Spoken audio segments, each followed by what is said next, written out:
Okay, I guess I'm live. I forgot. Oh, incredible, incredible, and amazing. Blessings, everyone, and welcome. Welcome to 4D Trinity. I am Tuesday May Thomas, and this is my weekly live stream, 4D Trinity. So I just had a conundrum on the device that I used to go live on. I couldn't go live on it. So I'm on the old phone, which gets glitchy. I know I did a show recently where I had to, when the electricity went off and I had to use the old phone and it went glitchy, or it is glitchy anyway, because it's ancient. So I'm going to do my best not to move too rapidly because that's when it glitches up. Anyway, it is what it is. And I'm so grateful to be here with you today. Plans had changed. The plan was to be in Seattle with the Irish and to be eating string bean casserole with my sister and drinking Irish whiskey coffees with my Irish stepfather and his wife and the rest of our family and friends, a small group of us. And that has changed. So here I am.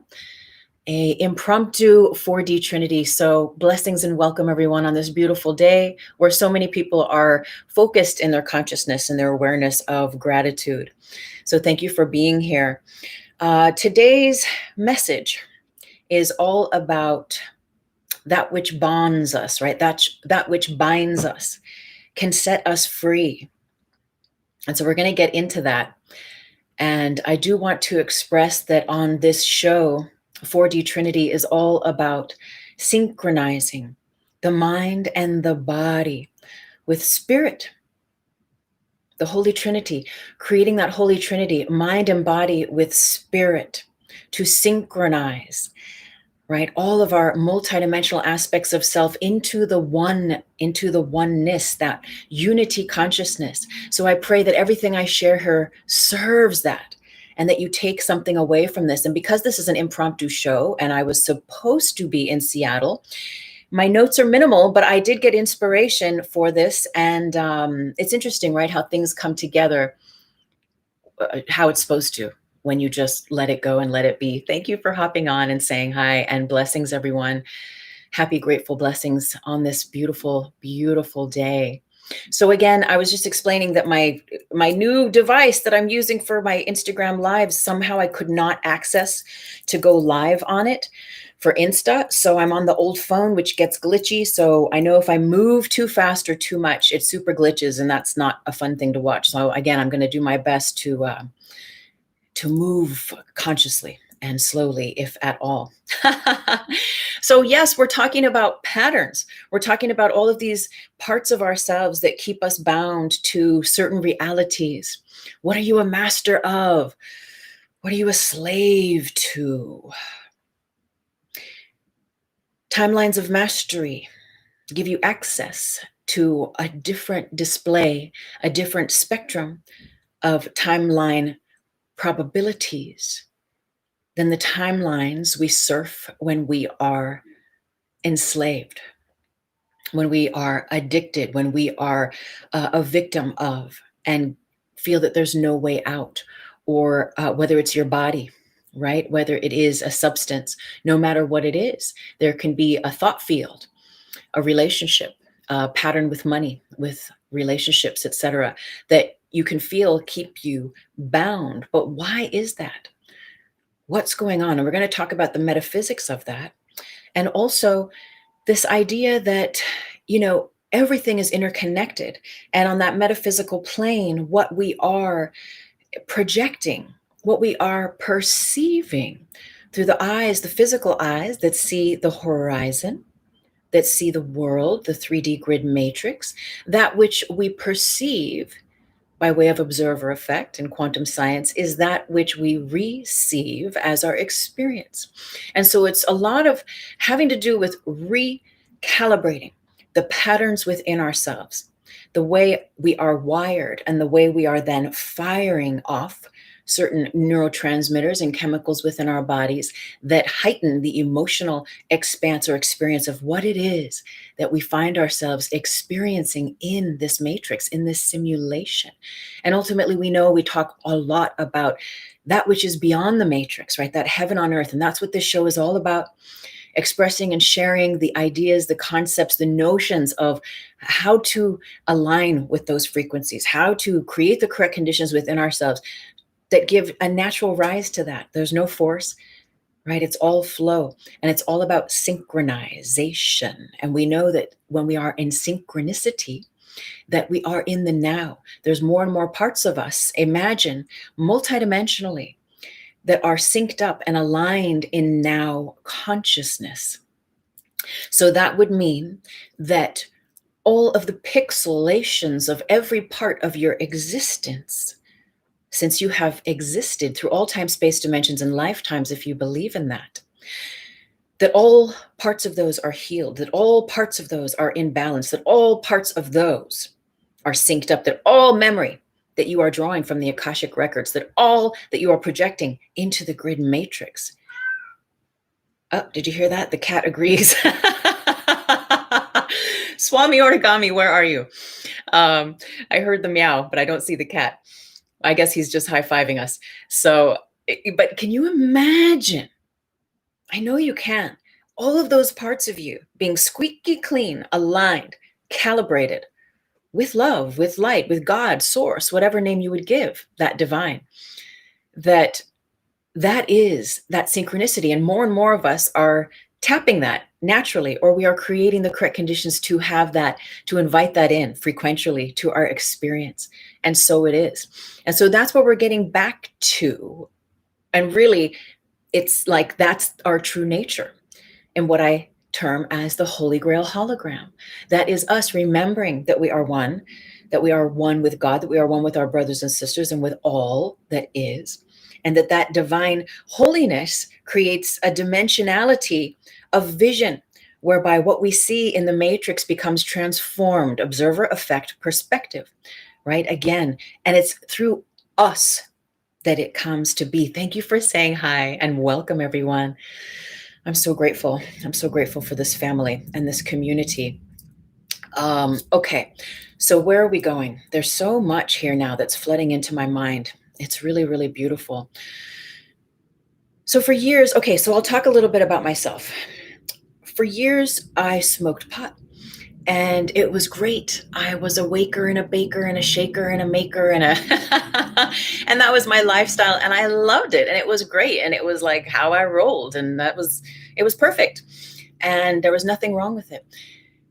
And then I started writing my first book. And I started writing deeply in 2009, 2010. And then my first book, Inspiration, came.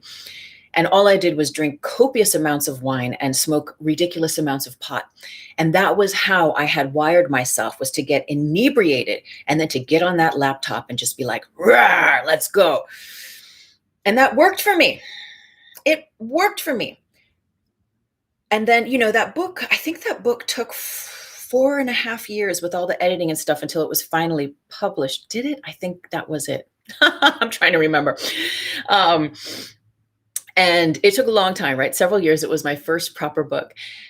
But what happened is that as I was getting into the editing part and going deeper into it, there was this realization that how I was doing things before, becoming completely inebriated and tarred up, and then getting into the storm, as it were, and pushing through. As I was editing and going deeper into coming to fruition with the book, I realized that I wasn't the same person as I was those years later as I was writing it, but also that I was hitting a wall. I was hitting a wall in my creativity. I was hitting a wall in my clarity and putting the project together. And thank you for the comments. I'm definitely going to go back and scroll through. And so what started happening is this recalibration and this realization of where I was like, whoa, I'm freaking addicted. And people are like, you can't get addicted to pot, and that's fine. And there's different beliefs, as there are about everything in the matrix. We have different beliefs about it all. But I had to come to a deep realization in my meditations that I indeed had an addictive quality with this. And not only that, but that my biological father, who is now passed now, God bless, Papa Thomas. But he was a heroin addict for a long, long time. And there was levels of addiction in the family. And now this is all stuff with epigenetics and what Bruce Lipton is sharing with us, that we can rewire that, right? That we are not a victim of our genes. And we're learning that what is hereditary, we can rewire and have a new experience of. And so I began asking and praying. Like, I realized, like, I don't think I'm ready to give up pot, but I know that this is kind of like this addictive pattern of mine. And I started exercising and becoming healthier, quote, etc. And I was realizing where I didn't want to smoke pot and go to the gym. I didn't want to do things in the order that I was doing them, that I had gotten used to doing them before. It's a cleaner, more pure aspect, and not to judge it, but for me personally was calling. And so I prayed and I prayed and I prayed. And then a brother from New York invited me to an ayahuasca ceremony in New York. And I was living in Los Angeles at the time. And I was like, is this the answer to my prayers? And instantly I got like, this is what's going to help. The medicine is going to help to break that chain of addiction. So the divine aligned. I got on a plane, sat in my first ayahuasca session.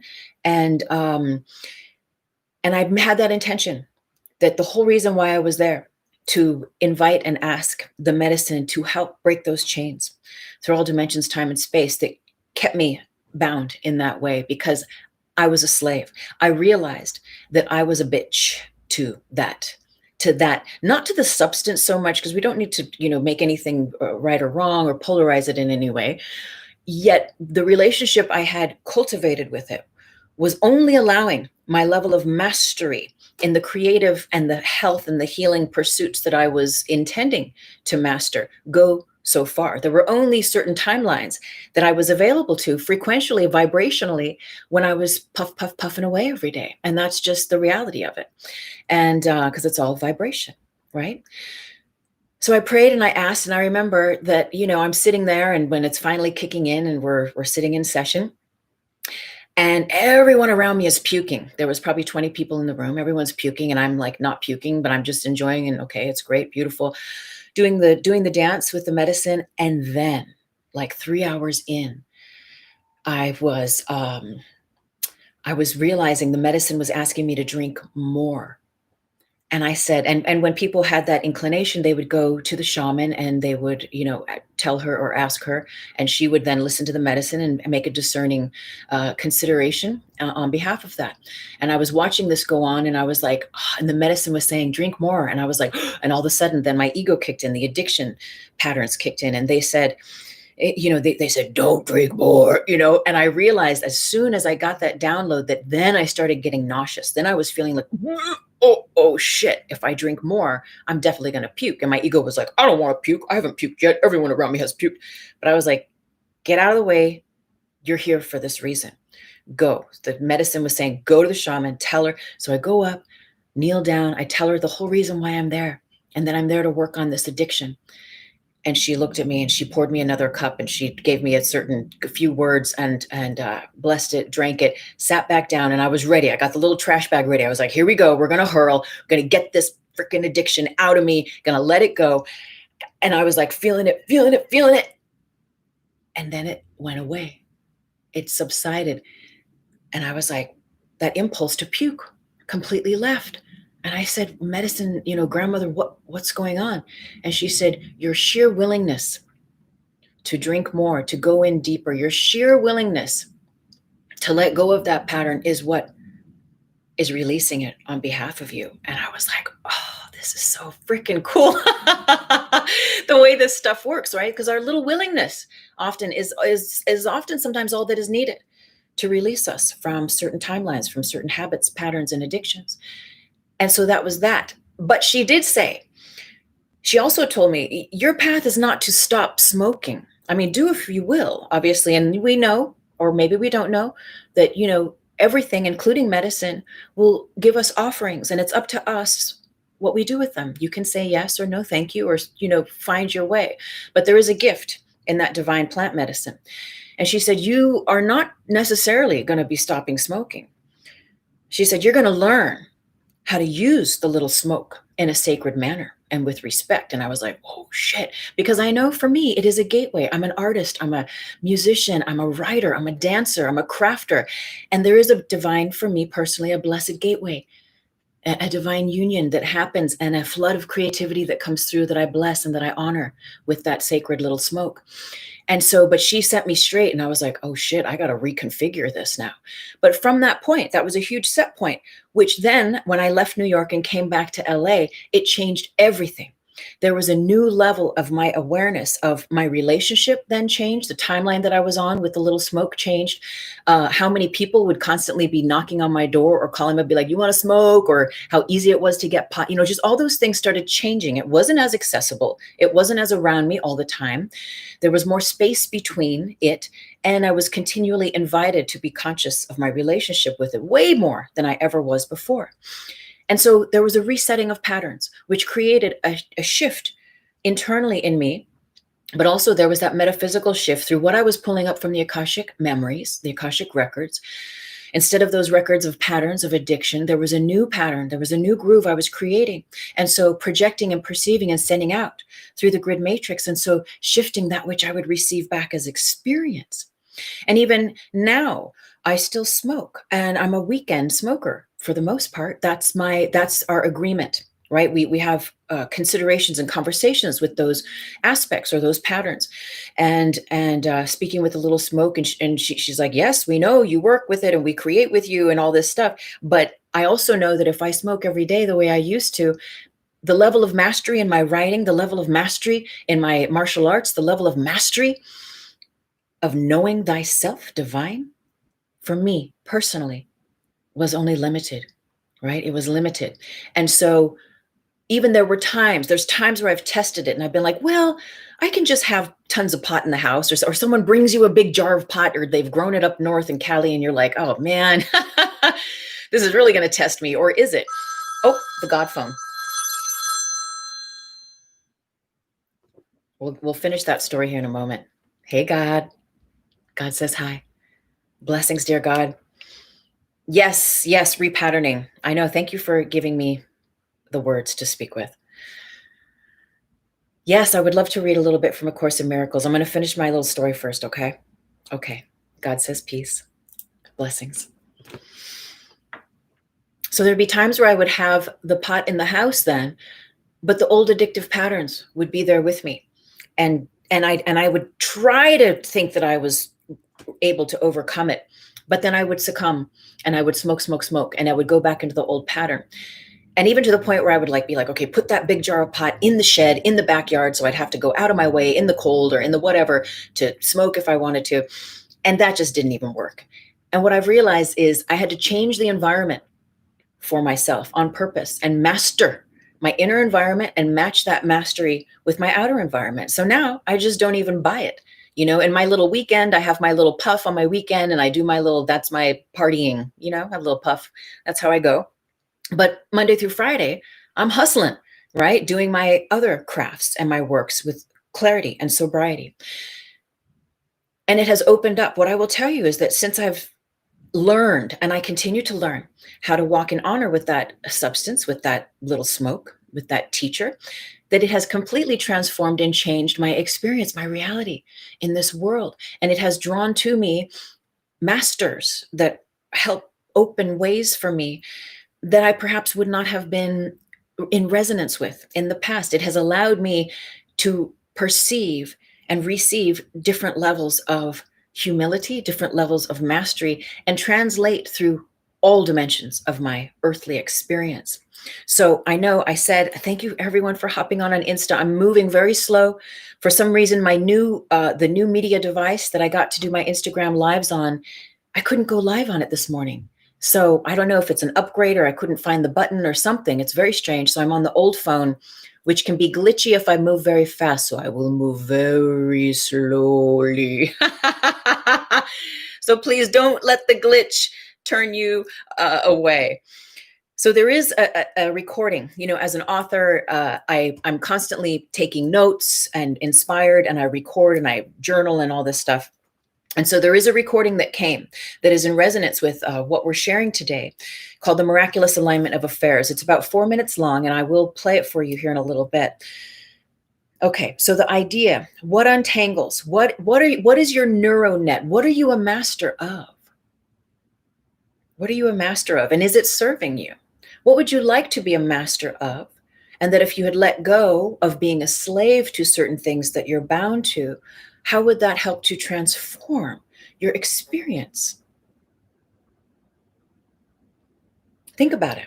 Substances, people, relationships, toxic, saying yes when you really don't want to, when you really feel no, etc.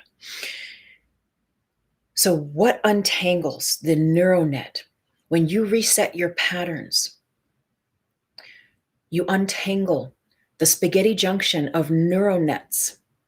Neural nets, it's true, within you, in the brain. And that then translates to how you biologically, the bionet, the biochemistry of the chemistry that is released in your body, which again supports the emotional aspect of how you perceive your environment, which in turn affects the fascial net, the fascia, the connective tissue. When we are an embryo, the first organ to come to pass is the heart, and then the tongue, and then the brain. And it's all a bundle of connective tissue. Connective tissue is a recording device, and it holds all the subconscious patterns from past lives and all the stuff that we are recording from the environment that since we're in the tummy of our mothers and since we're children when we're born, recording subconscious, messages, information. Should I be afraid? Should I feel courageous? Should I, whatever it is. And these play and they broadcast through us, whether we're unconscious or conscious of them or not. And this is a part of the mastery, is learning what is unconscious. I was puffing away. And again, like I said at the beginning of this video, I loved to puff. I lived to puff. That was how I was in the past. Yet I became conscious to a certain degree when my life started, when things started calling me in a different direction, to expand and to master more of my practices. I was only getting so far with it. And so what got to rework itself are those patterns, right? From that sitting with the ayahuasca of the nervous system, the network that reflects itself also through the grid matrix of collective consciousness. So again, we are pulling up from memory, from the Akashik records, those subconscious records or conscious of what would play through us. And that creates the set points for our perception, the set points of how we would broadcast then out to the universe, that which we would have as experience. And that all happens via the grid matrix of collective consciousness. So we're going to think about this here now. What patterns are you ready to release? And I'm going to speak a little bit about some examples, right? So I gave you my example. Now, I put this in a bubble of light, but there's an interesting thing about pornography. And I will be speaking with this a little bit more in the new year with Ancient Rosewater. We did a great show last month here talking about romance and relationships and all sorts of good stuff. And we're going to come back and go a little bit deeper into these paradigms. But the point is that I had one of my exes who at the end of our relationship had admitted to me that he was actually addicted and to porn. And it was only at the end of that relationship that I realized, like, oh, well, this is why the level of intimacy that we attempted to have together could only get so far, because his relationship with that addiction was wired in a stronger way than his will or his knowing and wanting, his desire to have intimacy in a relationship, even though that's what he said he really, really wanted. And at one point, he even worked with someone who did all sorts of neural net. They plug you into the machine and they can read how you're wired. And he went in and he did a session, and they actually print and they show you like what your brain looks like. And it was a spaghetti junction, right? It was just a mishmash mess of impulses. And that's what he got to master. Now, another ex-boyfriend had the same habit, right, of being addicted to porn. And again, there was this level of where he really wanted intimacy. He wanted to be close. He wanted to develop that deep resonance. Sure, with me, but in relationship with another. Yet there was only so deep he could go with me or with anyone else, as long as that relationship with that addiction, with that pattern was stronger. So again, what is it that you want? Like deep, not just surface stuff. Both of these individuals, they like deep in their heart, their desire was to have a sincere, intimate relationship with someone. And they got to realize that apart, and I won't speak for them, but in relation, because I know them and I was there in that experience, there was a level where they got to realize that they got to rewire and repattern certain aspects of self in order to even have that as a potential opportunity to explore that within themselves and outside of themselves. We think about driving, right? When you learned how to drive, maybe you came in with karma and you were a race car driver in a past life, and so you're acing that, and you zoom and it's no problem to you. But maybe you've forgotten and you decided to come in without that memory, and so you learn from scratch, right? We learn the pattern. We learn the patterning of that which would help us drive, right? But once it's in there, once that subconscious pattern of knowing how to drive is in there, we don't even think about it. And we might even put a little more gas on the pedal, and get down with it and get to where we're going and not be, so afraid of putting a little get more gas on or of changing gears. We just go. We just go. It's like Tai Chi. It's like martial arts. There's certain things that are very specific that your teacher will say to you, your Sifu will say, you have to do it like this and blah, blah, blah, the old school. And Reiki, any modality where you walk in with sincerity and where there's a genuine reverence for the practice, a proper teacher is going to frickin' hold the boundaries, the healthy boundaries, and be strict and firm with you and tell you this is how it's done. You either learn it this way or get out of my school, get out of the dojo. And so with honor and respect, you learn those patterns,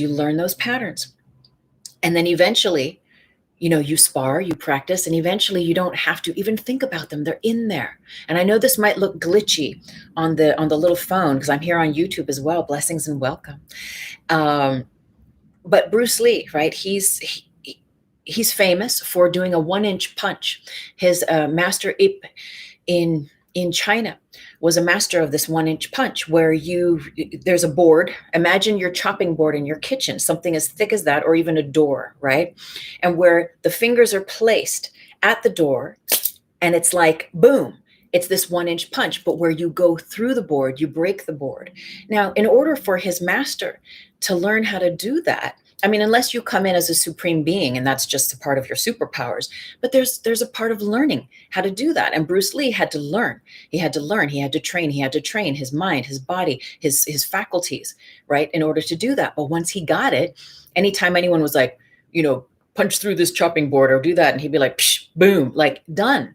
Don't even have to think about it. And so that's where we're going, is moving into this realm of resetting ourselves so that which we intend to master is given the right of way, by way of healing those parts of us that are keeping us a victim, that are keeping us bound to doing things as we would and as we have in the past.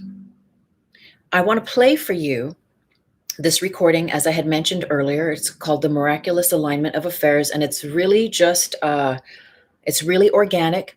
And I'm going to talk a little bit about the Fascia Blaster too, because the whole premise is that there's a divine alignment. And this little tool, if you're aware of it, Ashley Black Guru, she created this and many tools for women or men as well, but based on injury and to break up fascia. So you would, like, if you had a shoulder injury, and I don't want to do this too much because it's going to get glitchy on the phone, but that you would use this little device that she created to untangle the fascia in your body so that your rotator cuff can be free, your hip joint, so you can have mobility again. And then after years, women were writing to her saying like, this shit is breaking up my cellulite. And then she had this deeper realization that cellulite's not really real and it's just bound fascia. And when you use this tool, you unlock the fascia and the physical form reflects a different form. It's a different patterning by breaking up the fascia. And remember, the fascia, the connective tissue, holds the memory, and the memory transmits its recordings into the grid from your body that creates the circumstances and the experiences you would have. So before I press play, please, I'm going to do the Rubik's Cube. I'm going to do a side while we're here. So does anyone want to give me a color if you're still here? I know there's a few of you here. Blessings and thank you for being here, everyone. It's absolutely a beautiful day. Isn't it just gorgeous? Meow. I know. Where is he? So if you're still here, if you want to write in a color, it's scrambled. If you would like to write in a color, I would like to do a side while we're listening. So just let me know. I'll keep an eye. And if you decide not to let me know, then I will choose myself. But I'm going to play this. It's about 4 minutes long. So just chill and receive. The miraculous alignment of affairs. I was thinking about how I did a 30-minute face and neck fascia blast. And the next day I went up and I did a run and I did the staff and stuff at Goats Pass and I videoed it. And I remember looking at the pictures and the movies after and thinking, holy shit, girl, you've completely transformed. Like, was that 30 minutes of fascia blasting that did that? I thought, well, shit, maybe it is. So I did it again a couple nights ago to keep it going. But just now I had the realization of that divine alignment, like when things are ready to click into place, they click into place. And the grace of letting it go and letting it do it in its divine timing is the journey. It's like the Rubik's Cube. It's like going to point of creation. It's like fascia blasting. It's like healing or doing Reiki on yourself specifically to heal an aspect or something. And, it's a tangled knot of mess. It's a grittery of spaghetti junction, and you work on it, and you work on it, and you work on it, and to the degree you're ready to release, to heal, to forgive, to forget, etc., it releases, it untangles. And the timeline changes. Your environment changes inside and outside. Things start to look different, feel different, sense different. You see things differently. There's more space. There's more light in the spaces in between. There's more love because there's less memory. There's less stuff there. There's less density.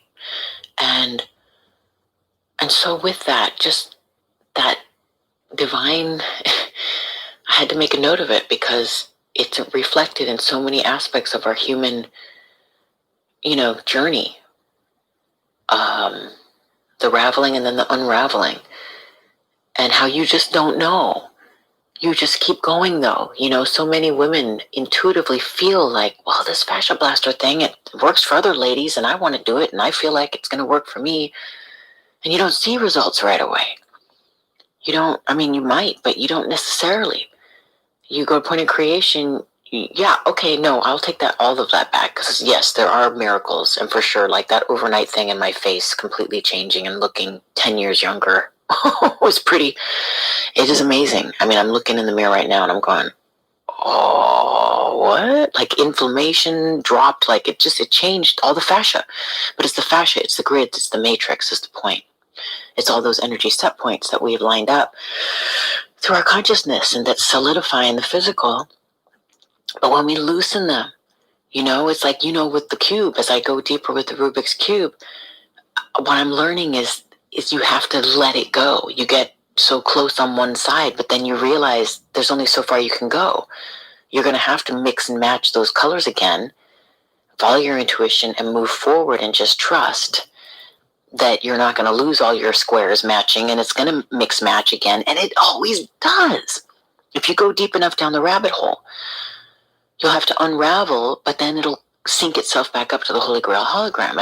It'll bring you back around, is what I'm saying.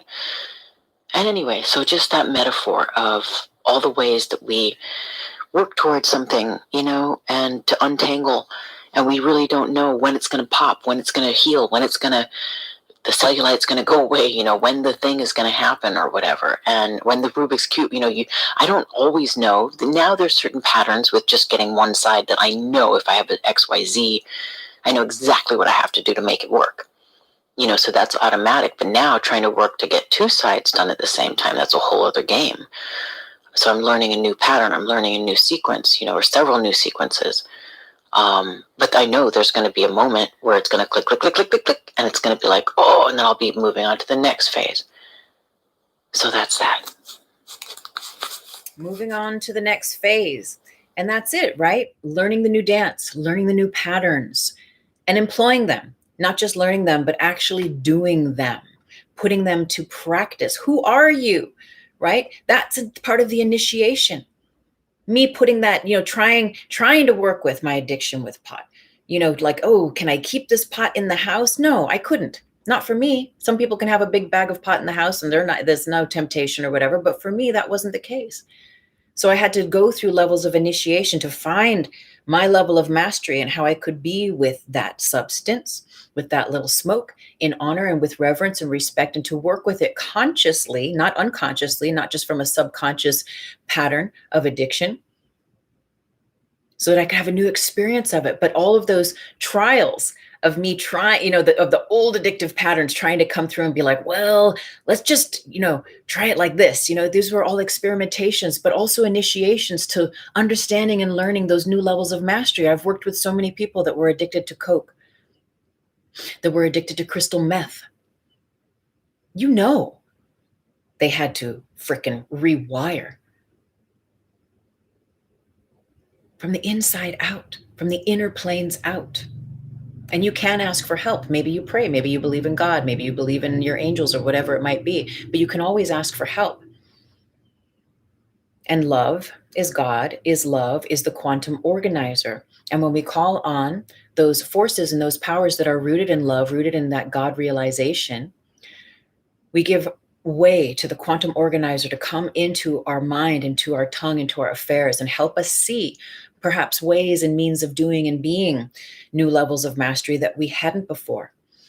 And these footsteps, these breadcrumbs, help us to release ourselves from those old patterns that would keep us bound in those old timelines. Something's got to give. And like I was saying in that little recording with the Rubik's Cube, you get so far and you're like, yay. But then it's like, well, okay, what am I just going to keep doing one side? No, I want to do the whole cube. So let me start. Let me do two sides. And if you watch my stories, recently, I think this last Friday, I posted a little thing in my story. It's the first time ever I got the two sides. And it's like, it's a big deal. And I geek out on that. Not everyone geeks out on that stuff, but I do. And I was like, shit, the new pattern. I'm learning, and this is it. But something had to give. I can't keep the whole side red and then find a whole other side blue or yellow or whatever without then unraveling again, clicking again, realigning again. But as I was saying in the recording, when we have that willingness and that intention, right, to match the two sides or to be that master within that old pattern or paradigm, it's there. Your Holy Grail hologram is always here. Your blueprint of perfection is. It's unfuckable with. Your God self is. Nothing can fuck with it. Your soul is untouchable. But do you know that with every fiber of your being? And beyond knowing, right? Do you have faith in that? And beyond faith, are you just being that? Are you so fueled in resonance with that is? But yeah, so as we rewire, right, you take 2 steps forward, and sometimes those 2 steps forward mean 2 steps back, 20 steps back, just like the cube. You get so far and you're like, oh, yeah. And then you realize, like, I'm going to have to unravel parts of this side that I've matched up and synced up perfectly. I need to unravel that and let that go so that I can get those 2 sides. And every time we unravel, we go in, we heal, we forgive, we do our work, whatever that is that we're called to do, that is authentic for you. There's that deeper unraveling. That is that next step of matching all of your parts of self with that center square. Because remember the realizations, I've gone live 4 times, but you know what? A couple of them got taken down because I had music in the background and it was a copyright claim thing. But I think there's 1, maybe 2 still up in my feed where I'm playing with the cube because I have the realizations of it and it's in the screenplay. It's working its way into the Grid Mind Science screenplay, the screenplay that I'm writing right now. There's 6 colors on the cube, and on every side, each color is represented, and that center square is immovable. All the parts around it are movable, but that center square is immovable, and that center square represents your Holy Grail hologram. It represents the part of you that is unfuckable with, the part of you that is always aligned with God, that is always attuned to love, in perfect health, with perfect, financial abundance or love or whatever it is, all those things. And it's a part of us matching. And again, like I said at the very beginning of the show, right? Syncing up all of those parts of ourselves with that higher self, with that divine level of mastery, and matching all those sides and all those pixels and fractals of ourselves with that divine Holy Grail hologram that gives it the right of way, that gives us then a whole new experience. I mean, when these people that I've worked with that have come out of crystal meth, and I don't mean to say these people because they've ended up being some very dear friends in my life.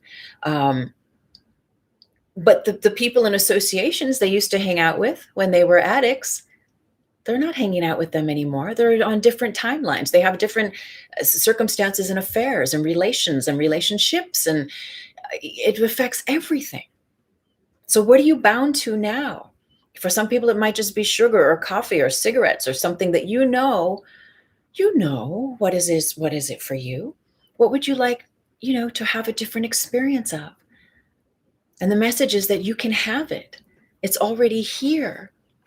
It's already here, and it's just a matter of synchronizing your patterns of self in alignment with that level of mastery that you are, that is always within you. Yet your willingness to go there and to be that master is what reveals the next step. Like that, is it that Indiana Jones movie where there's no bridge, right? And he pulls some sand, I think, from his satchel and he throws it across the plain between the 2 mountains. And he sees that there's like this holographic or this like illuminescent pathway, but you can't see it in the 3rd dimension. But you have to have that courage. And I don't mean to keep saying but, though you get to have that courage and take that step and have that little willingness to change the pattern. And each step you take, then you don't know where that step might lead you. But as you extend yourself courageously and not knowing, because you can't control. I mean, you can try. But a whole part of this is letting go and letting God, letting go and letting love show you a higher pattern. And if you think you already know what that higher pattern is, then I'm going to say you're still stuck in pattern. It's the complete relinquishing and releasing of those things that we are set in. And if you've walked the path of spirituality and of healing, deep healing, forgiving those that have really hurt you and fucked you up in life, if you've really gone in and forgiven them with deep sincerity, you know that has changed everything in your life and it has set you free. But you've had to have the willingness to forgive. You've had to have the willingness to rewire your memories, to even forget, to completely forget, and to be sovereign and free. And unbound by the matrix, unbound by the memories of the Akashik. So let's read. The God phone rang earlier. Let's read a little from A Course in Miracles. And I'm guided to read 2 parts. One part is the very beginning. I've been a student of A Course in Miracles for probably since 2015. And it has completely changed my life. And I've never said the word God more than in the last 5 years. I'm going to read from the introduction. So it's a mind training. Just so you know, if it's new to you, it is a mind training. Training our mind to move away from thinking in the way of fear to thinking in the way of love. And when we do so, that gives rise to our perception of love, which is a bridgeway to knowing that love is the absolute truth. No matter what the matrix shows you, no matter what the stories are, no matter what the TV tells you. This is a course in miracles. It is a required course. Only the time you take it is voluntary. Free will does not mean that you can establish the curriculum. It means only that you can elect what you want to take at a given time. Right? The universe will show us, your higher self, your guides, the pot, the porn, the whatever it is that you're working with or you're dancing with to repattern. It's a relationship, and the higher aspect of those values will show you and give you opportunity to rewire. And it's up to you if you take them at any given time and work with them. And that's that Rubik's cubing, the rewiring, the repatterning. This course does not aim at teaching the meaning of love, for that is beyond what can be taught. It does aim, however, at removing the blocks to the awareness of love's presence, which is your natural inheritance. The opposite of love is fear, but what is all encompassing can have no opposite. So in A Course in Miracles realms, we say, there's love and only love. Blessings, Ancient Rosewater. Braille Carvez. Hello. Right? Love and only love is where we're going. And in the domain that I share and that I teach, the grid matrix of collective consciousness is that binary system of mind. It's the yes, no, the right, wrong, the good, bad, the black, white, right? There's always something versus something. But there's the trinary vision, which is when we're not only looking with the physical eyes, but we have turned on the heart center and the third eye. And we're seeing then from that vertical plane of vision in tandem with the horizontal plane of vision. And ultimately moving just into using the vertical viewfinder. But it's a process. It's a process because we've been trained and we've been hurt and we walk with pain. And until our grievances are healed, history will repeat itself collectively and individually. This I know. This I know from working on myself in my own life and healing my issues. I have a book. I have a couple books. Go to my link tree in my bio at Instagram. I have a website. It's all there in the bio. But complete rewiring, complete having to forgive and forget who was I in the past so I could be reborn and know a new level of awareness, a new me. And learning to just know that there is available to us a vision that sees love and only love is a power that I will just continue to share, because this is sovereignty to me. It's like, oh, there's another option. We've been trained to, pit against each other and to judge. And all judgment does is cause separation consciousness, which means you're in the matrix. Hello. You're just back and forth, pointing out the dark. It's like, so fucking what? You know what? That's all matrix. So you choose what is real to you. But that is the dance of the matrix, is the light and the dark. And when you attune yourself to that which is, it doesn't mean you deny what's going on in the matrix, the death, the violence, the war, the blah, blah, but you realize, and especially according to A Course in Miracles, that stuff is illusion. And when you've really attuned to God, and I can't speak for you, but in my own experience, as I've really attuned with this frequency and healed and cleansed, a lot of it is purification. I know it's even beyond knowing. It's like we are attuned. We are supernatural beings with superpowers. And it begins within. And we realigning the Rubik's Cube within, the set points within, help to create the correct conditions for that to be your experience. And remember, time is of the matrix. Past, present, future is of the matrix. It's of the Akashik. It's all memories. We're just walking, living memories. As my stomach growls. It's like, I don't have any memory of breakfast. Got to put some breakfast in there. But it's all memories that we're running on, or that we're regurgitating and repeating.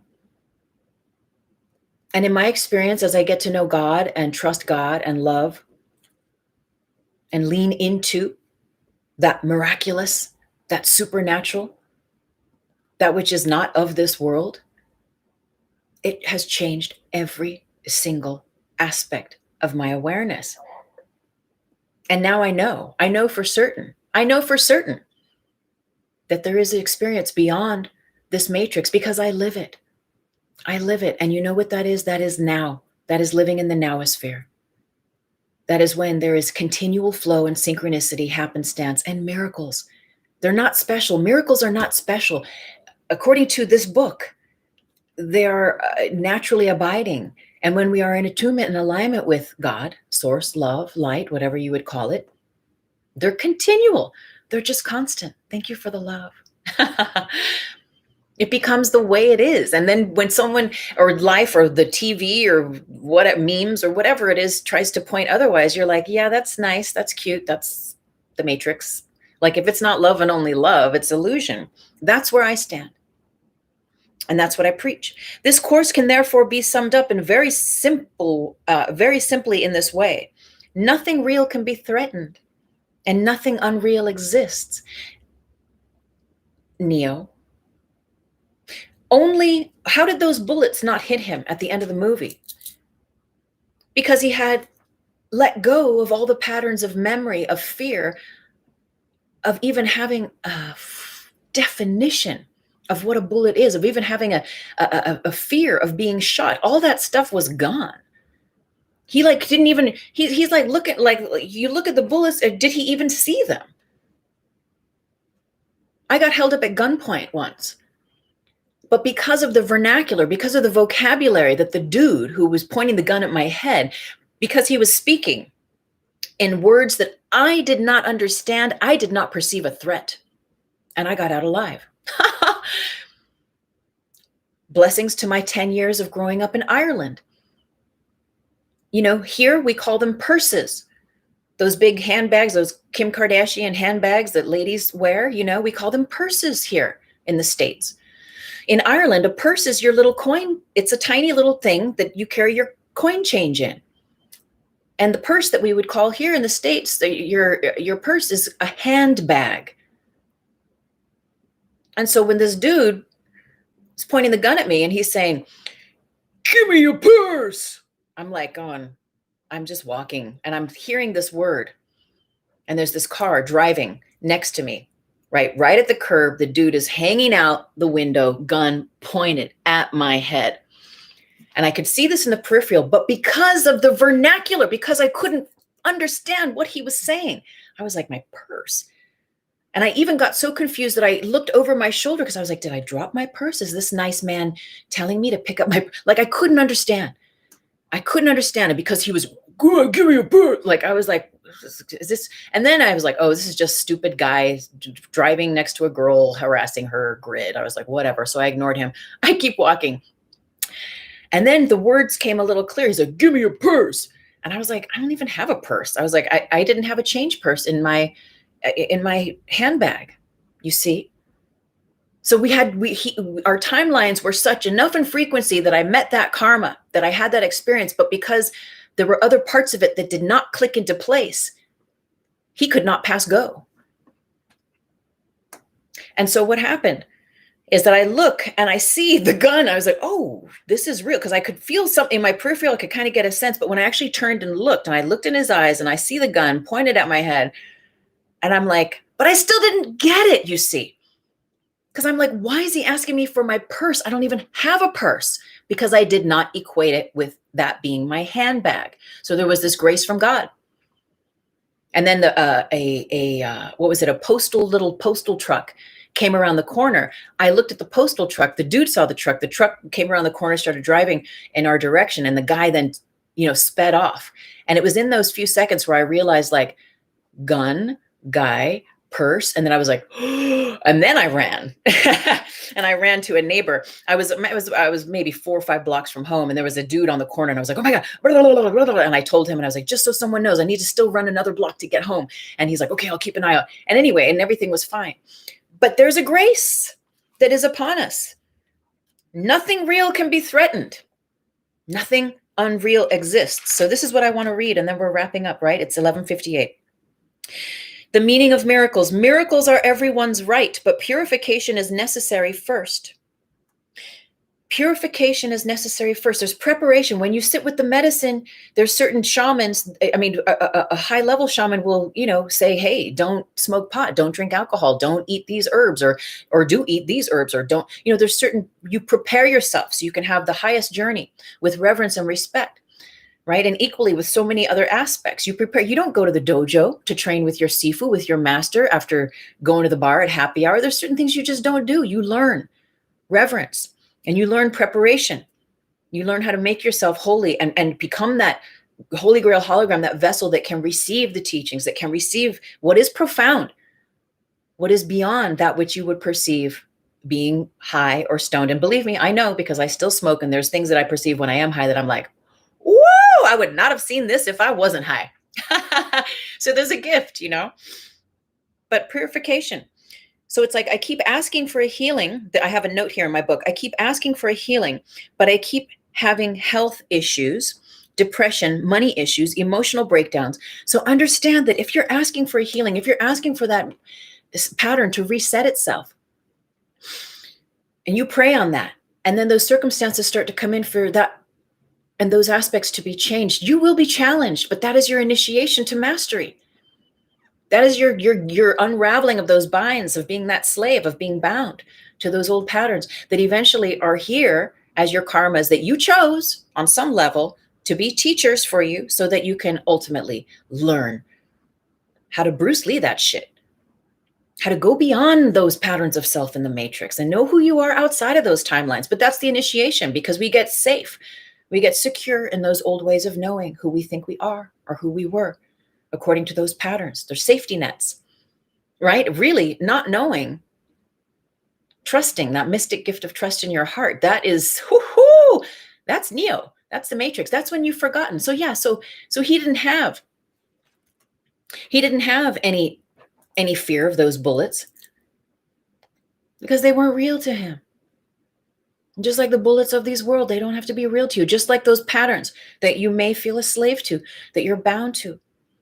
They don't have to rule you, right? But it's your choice. It's your choice. And we choose when we're ready. We choose when we're ready.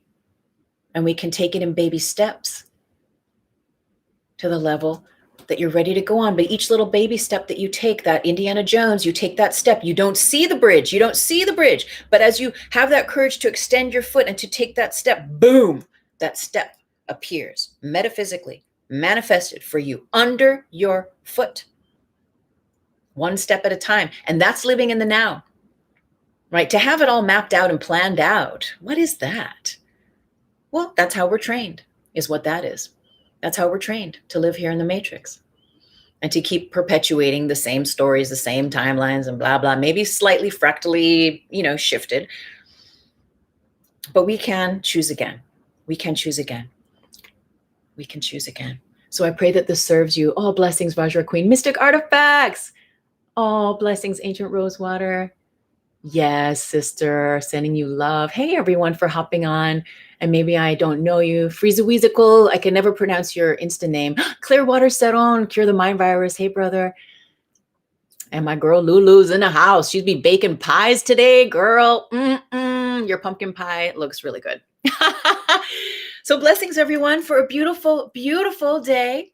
And remember, when we're in gratitude, we syncopate and synchronize ourselves with the now moment, with the miracle, with that which is outside of time and space. Oh, my sister, April, I got your text. I love you. Thank you for being on YouTube. So God bless everyone. We'll see you next week. And so there's this big planetary alignment happening December 21st, right, on our solstice. And my mother, I don't mean to embarrass you, Mom, and I know we still have to have a little meeting about this, but she did say yes. She's an astrologer. And she will be coming on the show with me December 17th, the week before the big conjunction, to share with us what this coming into the age of Aquarius is and what these planetary alignments are and how we can work with them. So I'm very excited and honored, because I've asked her actually for this whole past year if she would be a guest. And I think this is it now. We're ready to do it. And I look forward to having some more guests with you. But in the meantime, enjoy a beautiful day, and namaste, everyone, with lots of love. Thank you. Bye. can't even remember how to end here on this old phone. Let's see. I think this is it. Okay. April. Oh, my love. Sister. I love you. Lots of love. Talk soon.